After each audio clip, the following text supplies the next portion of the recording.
Ni mwendelezo wa utaratibu wetu wa kila mwaka inapofika mwezi wa Ramadhani kukutana na makundi mbalimbali katika mikoa yetu mitano ili kujumuika kwa pamoja kama hivi na kupata iftari ya pamoja. Kwa hivyo napenda nichukue fursa hii kutoa shukrani.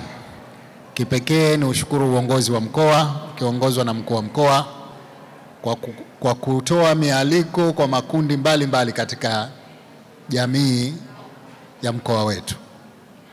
Lakini pia nichukue fursa hii kutoa shukrani kwenu nyote ambao mmepokea mwaliko wetu na kufika hapa.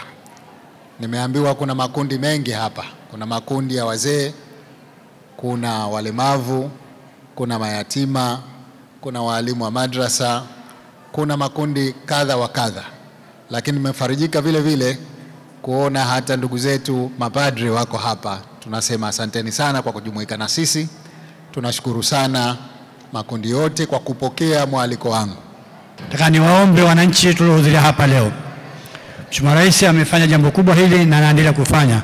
Na leo tutazameni hapa, alhamdulillah, tuliohudhuria sote bila kujali mtu dini yake, sote tumealikwa kwa sababu sisi ni waumini, ni Watanzania, ni Wazanzibari.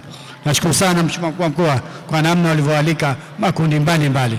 Na utaratibu huu naomba tuendeleze. Nakushukuru sana kwa iftari hii na inshallah Mwenyezi Mungu atakulipa kila la kheri. Mwenyezi Mungu akujalie uongeze ulipopunguza kwa ajili ya kutufutarisha sisi wana Kusini Unguja.